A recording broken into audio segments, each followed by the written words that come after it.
Hey, hey, welcome to the Breakthrough series. I am Meg Smithson, which is weird to say.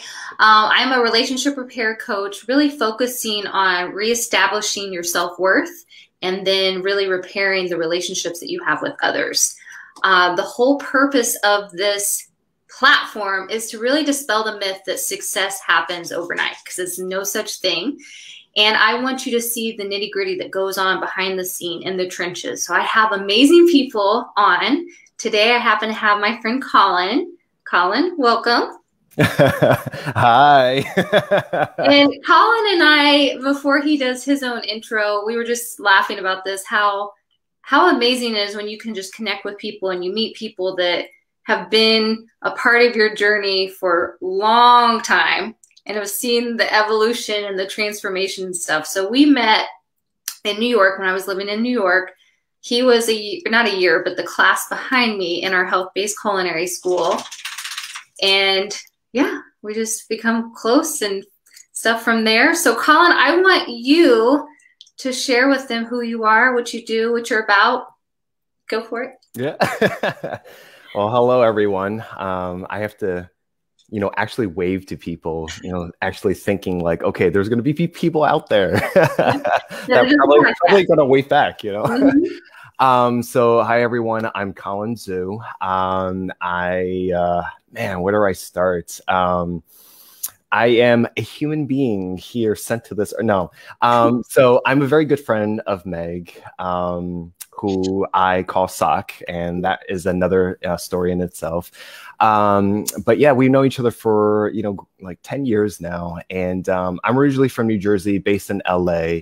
And I'm a physician by trade. And I'm also a entrepreneur. And I do a whole bunch of stuff. And it's, just loving life right now. And I'm really thankful for you to bring me on to your show and getting into the nitty gritty of stuff.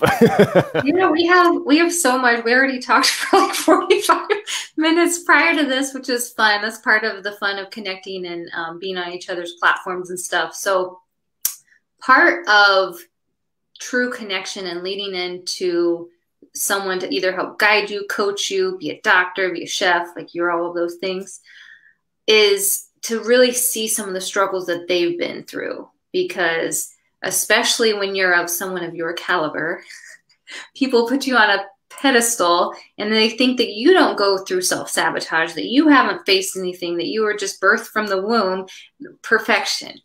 And so again, we want to dispel that myth, and I want you to dive into some of the battles that you personally have faced on your journey to where you are now. Yeah, definitely. So where do I start? So basically, quick snapshot is my journey into medicine.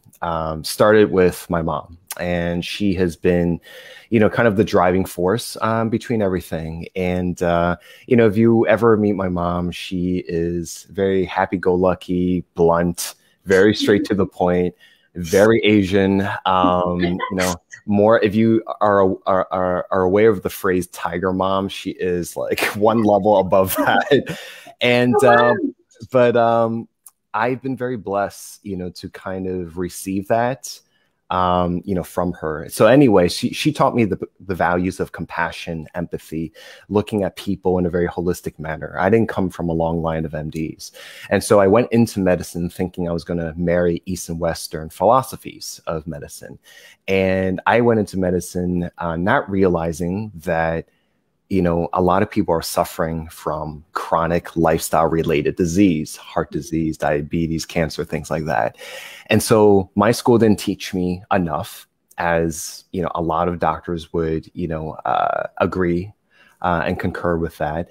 And so I made it a point to dive deeper, to learn more, and not learn just about nutrition, but dive deeper in terms of learning where our food came from, how it's sourced, how do flavor profiles come together, using all five senses, and, just looking at the back end and diving deeper with that. And so that's how Meg and I crossed paths with one another. And for me, it was a magical time.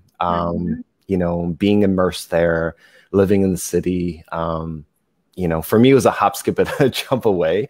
You know, Meg, you know, is from Indiana, so I'm sure she can, you know, contrast the differences in environment.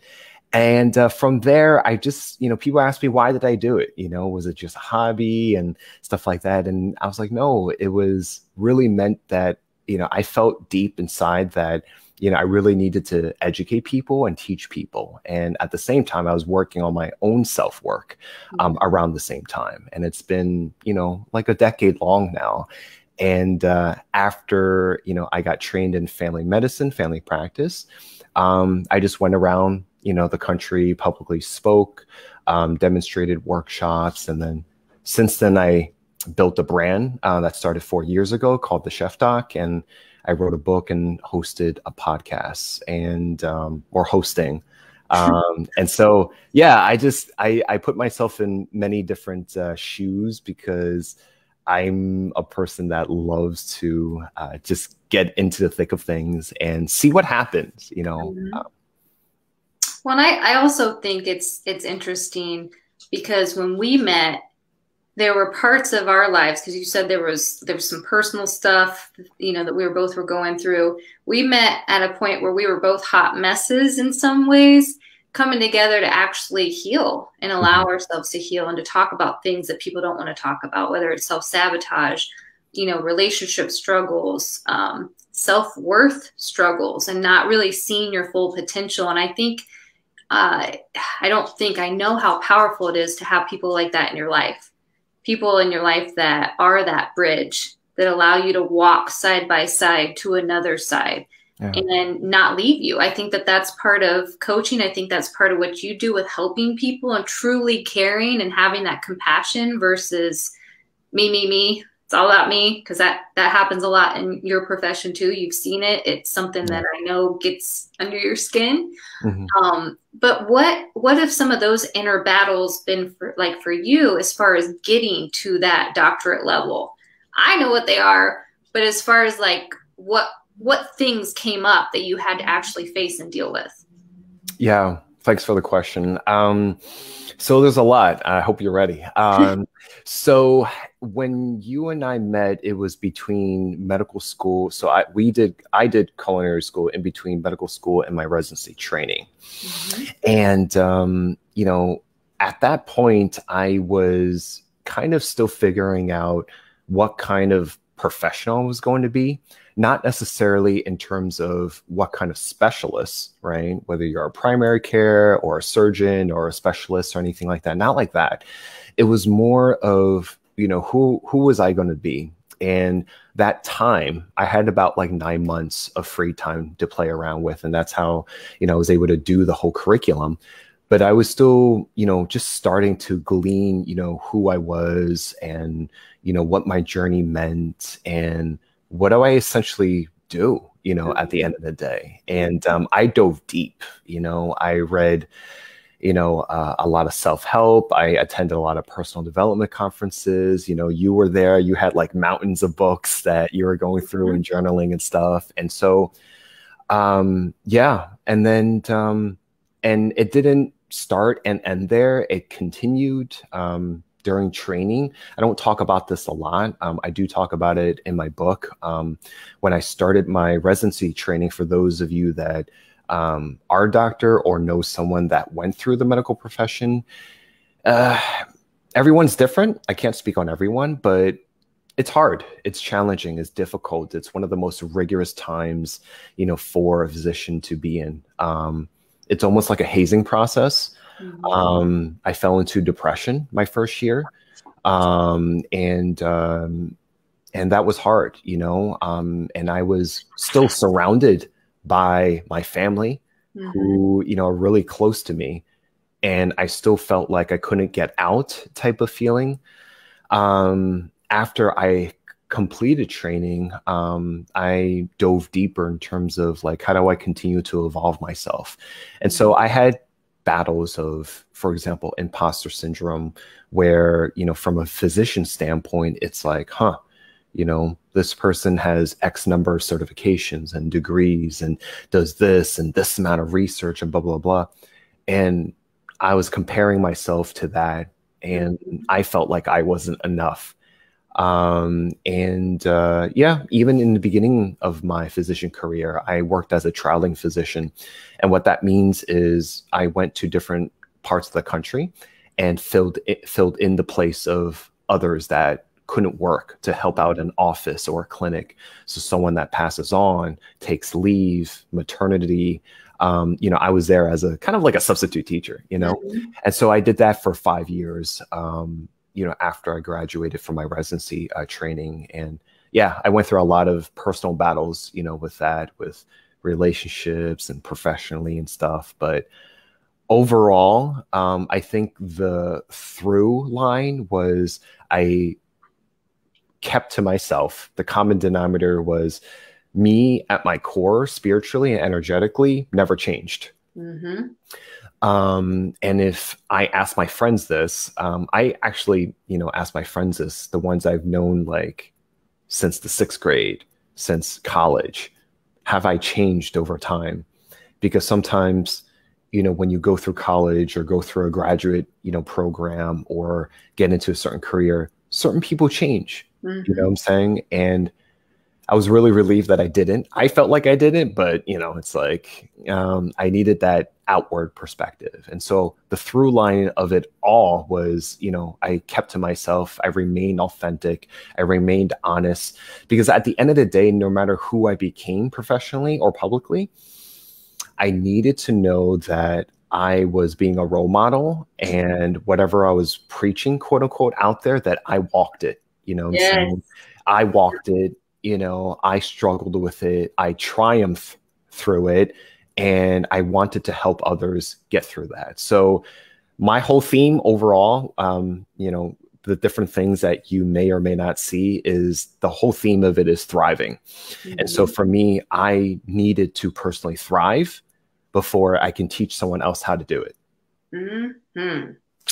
Yes. And again, that's a misconception, that people think that people doing what you do or what I do, that we didn't have to go through that. No.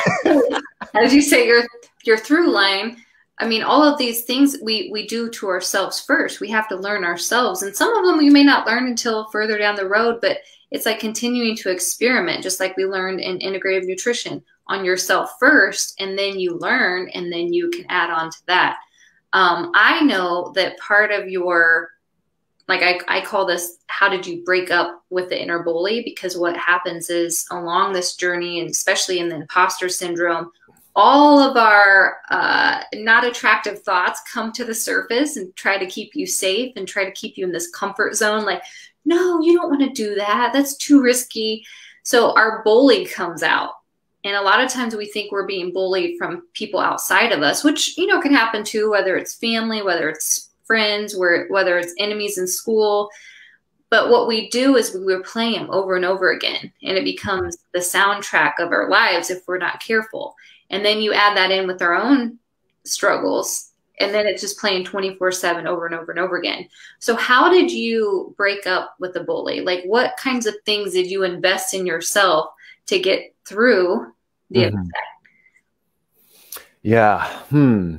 I don't think there was one thing. I think it was multiple things, from my years of, diving deep into books and attending, seminars and conferences.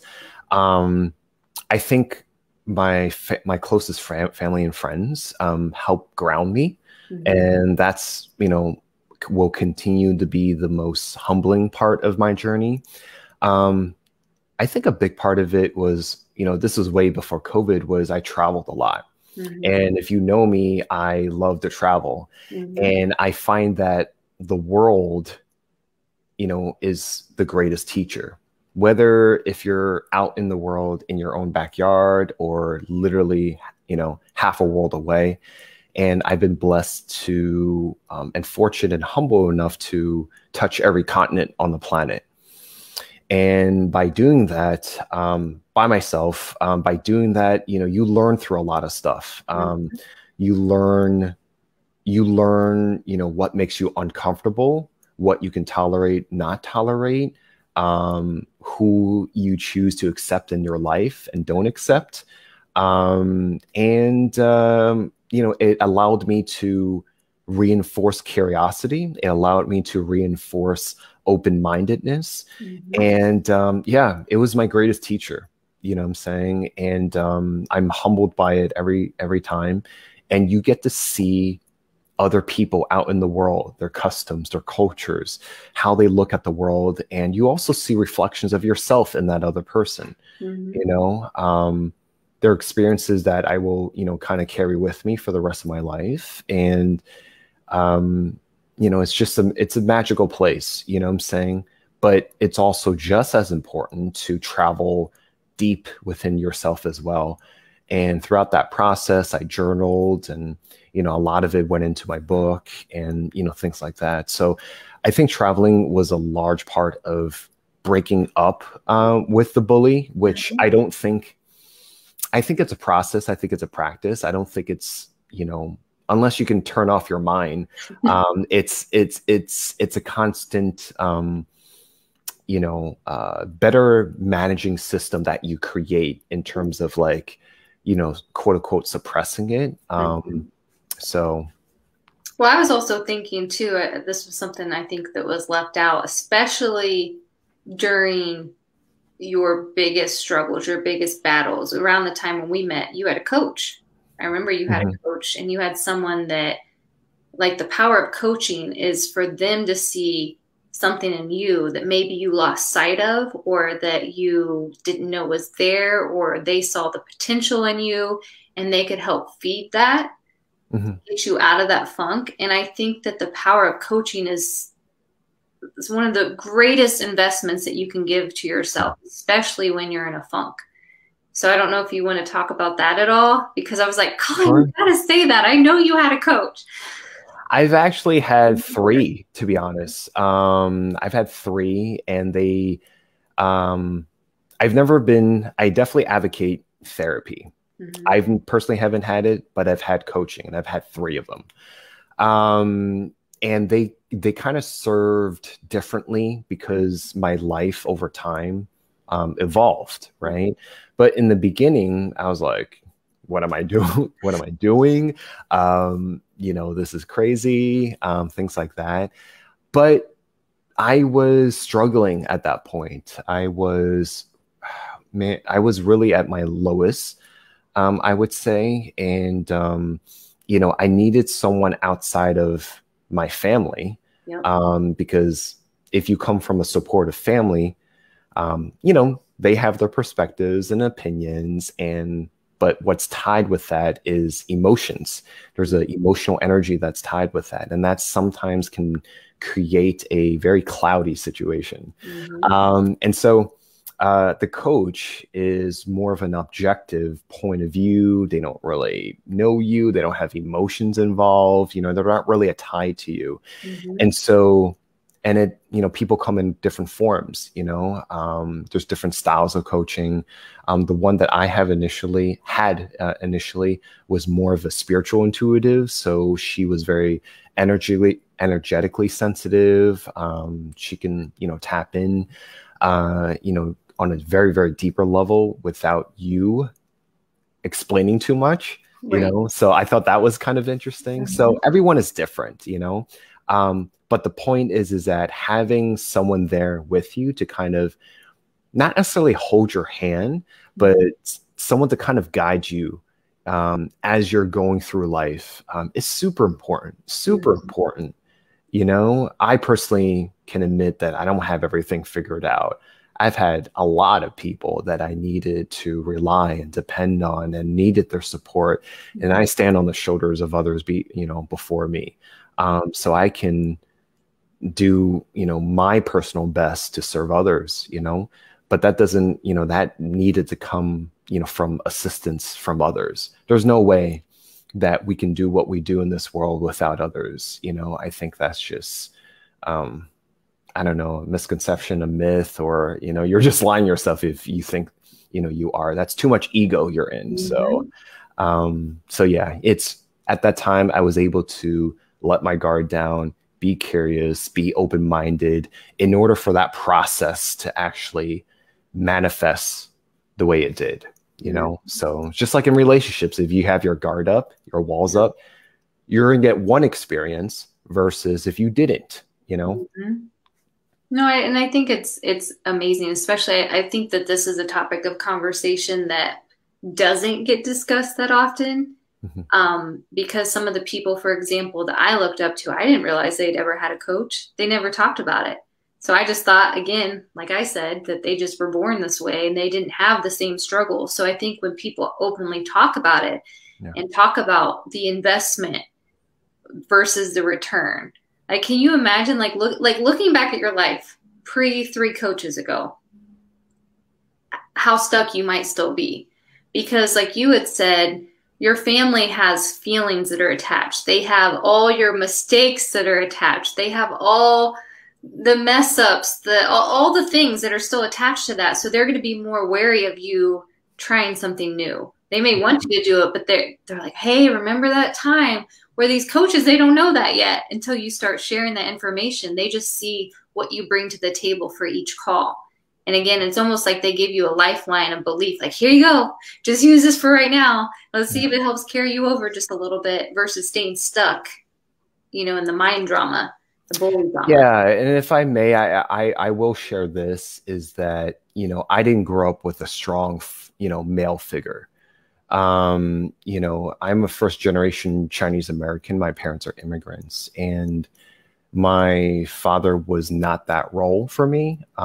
He was there physically and provided what he thought that he needed to provide. But I didn't receive, you know, that kind of like male emotional support that I needed. And I'm an eldest sibling. So I don't have an older sibling to go to, you know what I'm saying? You know, I have a lot of male friends that I eventually needed to rely on, but over time I needed to kind of cultivate myself more. So that ties into it. You know, there's a lot of my inner bully or inner critic was, you know, I put a lot of pressure on myself, and that comes from many different sources. And so it's still navigating, you know, through that, you know, like I said, I don't think it's something that can be completely gone. It's really developing a system and processes of being able to manage that, you know, better. So it doesn't really get to you as often. So. Well, and I think that having a coach in situations like that helped fill in the gaps, you know, or it just, there's not enough positive things that I can say about that. And I think sometimes family stuff can really get in the way of that if we allow it to, because we look at what other people have or don't have, or even some of the things that we feel like you grew up with both your parents in your life, but yet there was still a void in some ways. So you compared yourself to people that had both parents and that learned a lot and did these different things with their father, and that wasn't your experience. And so sometimes I think you even probably hid that or didn't talk about it because you're like, well, at least my dad was in my life. Whereas, I don't know, there's just I think there's a lot of shame or there's a lot of comparison around pain in the family dynamic that prevents us from actually sharing it because it's not as bad as XYZ that had to go through this. Or if I had to share that story, I mean, so when I uncovered that portion, that was during the time that we met. Before that, I did not share that. But, you know, I share that because it's important. It's important to who I am now. And, you know, the more you uncover who you are, then, you know, then you can understand, you know, because we're looking for connection. We're looking for relatedness. We're looking for, you know, understanding humanity, you know, as the common thread, you know, because there's so many things that's happening in this world because our lack of understanding of humanity, a lack of acceptance of each other, you know, when the common denominator is right in front of us. And so we need to do our part to kind of do that. But yeah, you know, my mother is a stark contrast from my father in terms of parenting styles. So I had that to compare, you know. So yeah, but I think it really added to who I became. I wouldn't, I accept my father for where he is, what he's lived through, what he knows and not know. And I just said to myself, I would do something different, when I become a parent. I will, do certain things and not do certain things. So at the end of the day, it's all about choice. And I've been very lucky enough to kind of be aware that I also don't want to pass on to the next generation this perpetual cycle of suffering in certain forms. And a lot of people don't understand that as well, because there's a lot of issues. I mean, like by 2050, we're going to be 10 billion, and there's so many effects spiritually from humanity when it's that number. You already see the effects physically from that number on the environment and XYZ. So I'm a big believer that you can pass on misery, to the next generation and your own form of suffering.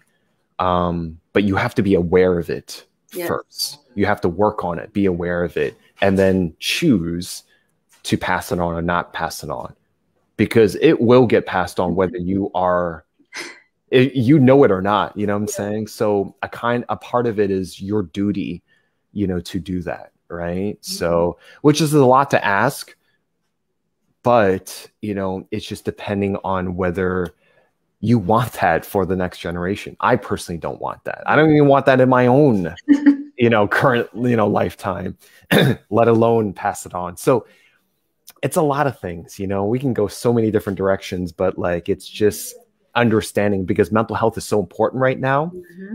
But I think pandemic was just a messenger to a deeper issue. You know what I'm saying? Like the pandemic was a messenger to social injustice, to racial injustice. It's just a messenger. It was a messenger to allow us to reflect and go deeper within ourselves and have the opportunity to pivot and be more resilient, in our personal life, in our professional life. Okay, I lost my business. I'm a small business owner. I lost my business, or I lost my job, or, but it gives you the opportunity, because I'm more of a silver linings guy. It gives you the opportunity to, find something different and look for something better for yourself, for your family, to pivot. And I think that's the greatest superpower as a human species, because we love looking up to superheroes. That's our superpower, is our resiliency and our ability to pivot. So. Well, and I think that word in of itself leads us to your big thing, that is something that you've become, something that you're representing, something that is your brand, something that's become your baby during this whole thing. And so before I even get into that, I think it's really neat to go through the process. Like you figure out, like what we've talked about, your battles.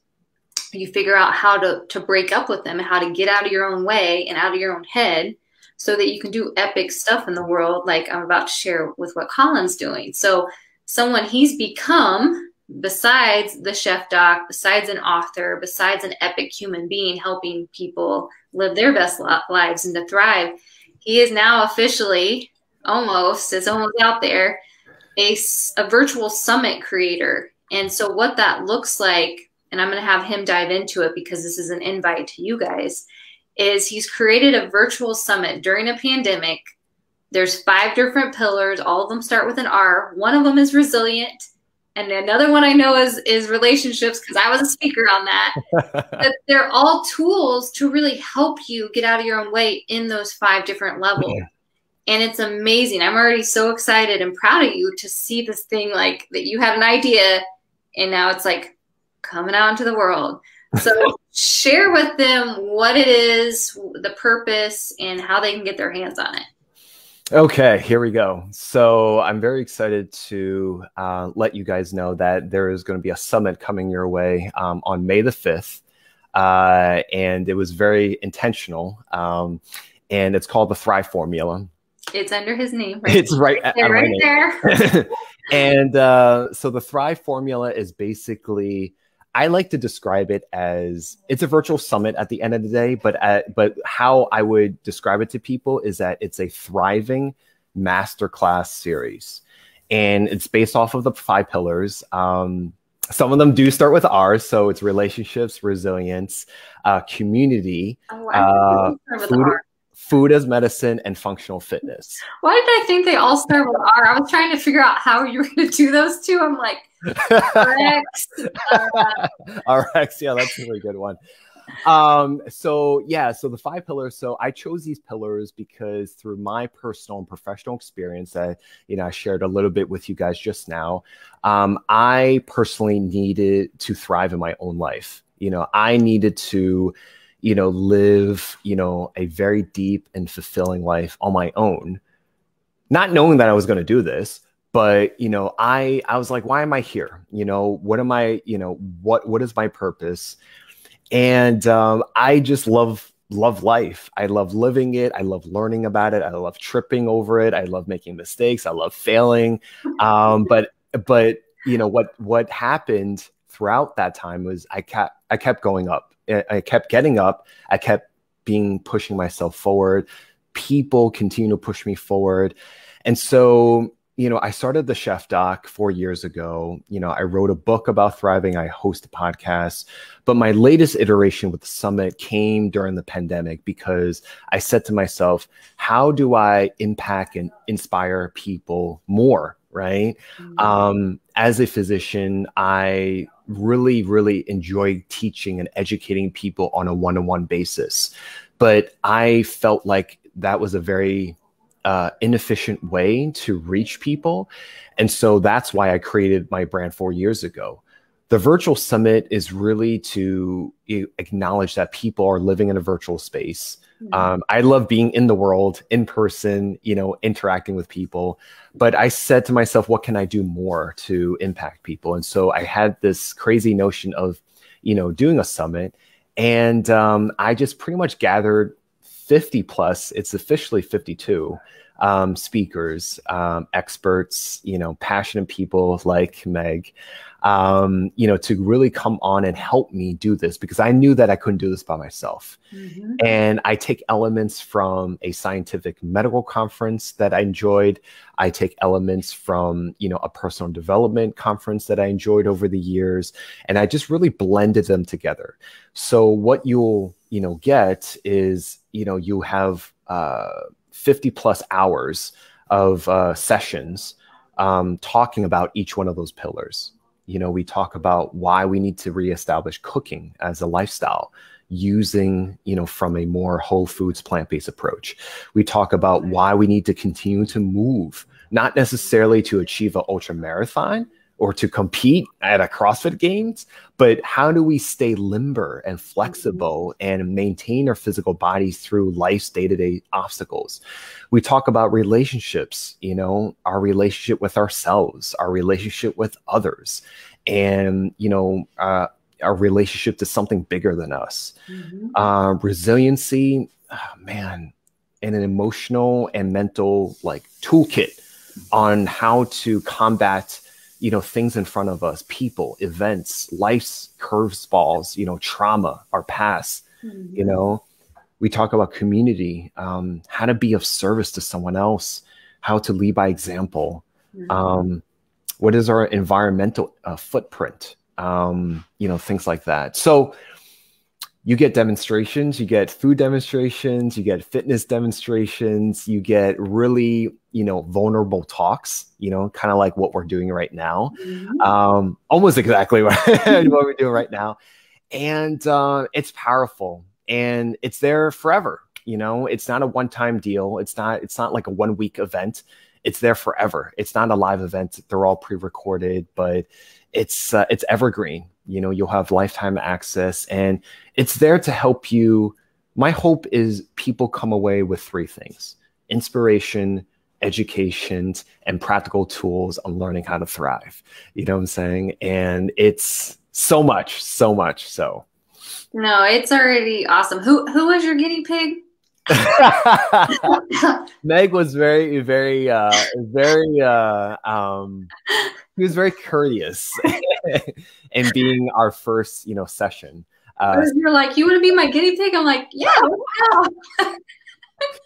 Because I was like, this is all or nothing. So if this session sucked, well, I'm not doing this.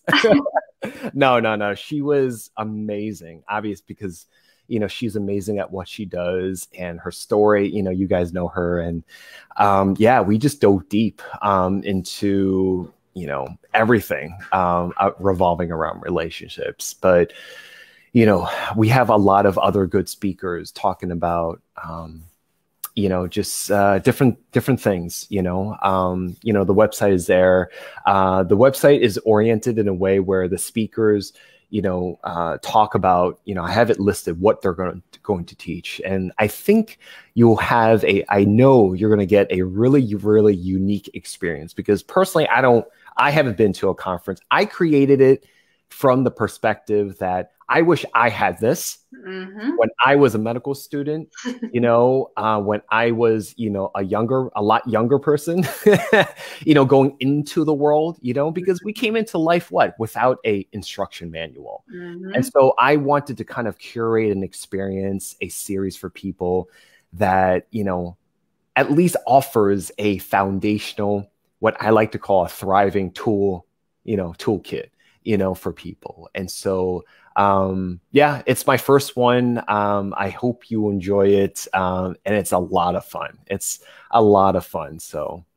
Well, and I think it's really neat from being a part of it and also getting ready to watch it, like actually be birthed into the world. The variety of people, there's me included, there's 4 people in it that I know. And just being able to touch on different points. So it's kind of like, one of the things we used to love in New York was to grab hot tea or coffee or whatever and chill and like talk. So it's like being able to dive deeper and just listen to other people's conversations that held a safe space and allowed them to open up and share. And essentially that's what you've created. You've created a safe space for people to show up, become aware of some problems or some issues or, things that they didn't even know what was going on with themselves. Like, oh, me too. And then having the solutions or the toolkit, like you said, in order to, apply it, because that's a big thing that you want to do. And that's what I want to do too. You want to give people actionable items. So then not just leaving feeling good, you want them to actually go through and do something about it. Yeah. I had to handpick people that I felt, obviously people have, their professions, their expertise, they're really good at what they do. But I handpicked people that, really brought it in terms of, just reaching through the screen, right? And being able to resonate on some level to the other person that's watching.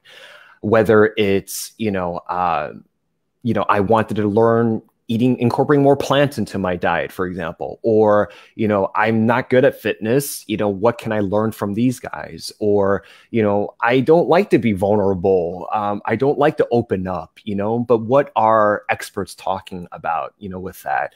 I didn't know that, as a human species, we are doing this to our environment. We talk about that. So I've done my best to kind of curate, every angle, not just from an individual, because in order to thrive, it's important to do that on an individual level, but it's more important to do that as a community, as a tribe, as a network. That's why Meg has her, Slayers, group, and her community, and she's doing, her best in leading that pack. And, I wanted to create a community, for people as well. And honestly, it's like this, similarly like this, where I'm there with them. It's not just a bunch of talking heads and demonstrators. I'm there with them. I'm asking them the questions. I'm, putting, because a lot of it is scripted and a lot of it is also unscripted. And, it's really interesting. It's a very dynamic, every session, is very dynamic and engaging in their own way. So it's been a lot of fun. And, you're going to get something, prepare, your notebook, prepare your journal, prepare, you're going to be learning a lot of stuff, and, I've done my best to kind of, over deliver value to people, who decide to, jump on in. So, not just taking back this year, but, for the rest of their lives, so. Well, yay. Guys, this is like the Thrive King here. Just back in the house. That is life. Yeah. Well, thank you so much for being on here. I really hope that this connected with people. I hope that they can see themselves in you, or that they learn something new from you. And I really hope that they connect with you through what you're putting out into the world with the summit, with the podcast. You might also do a shout out for that too. I can't remember what episode I was. I was season 3 of yours. I do not remember what season you. But to give you something with that, I remember there was one day, like, I hadn't listened to it yet, and I like saved it to listen to it, because you have to kind of be in the right frame of mind to hear yourself sometimes. And I remember I was in a state of mind where I needed my own coaching. I was like, "You did a good job, Meg. I needed that." So I think that that's a good sign when you can. That is a good sign when you hear yourself.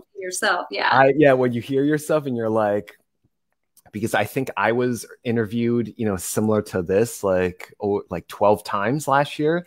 And, sometimes you get tired of hearing yourself. And like you said, like, you have to be in the right mind frame. And then there's one episode that I did, and I was like, you're like, that's pretty good. Wait, what? That was me? You're like, who is that guy? Because I'm very critical of myself, we're talking about, and that's super important. But I do want to share with people of your audience that, we are going through an early bird campaign. And so, if it resonates with you, I do have a code to share for people that will kind of end by Friday. It's 75 early bird. So that will get you 75% off right now before it launches May the 5th. And then it will just, continue for, in that manner. So yeah, I'll share that with Meg. And it's, I'm excited to share it with the world. We're getting sponsors on it. We just had a press release with it.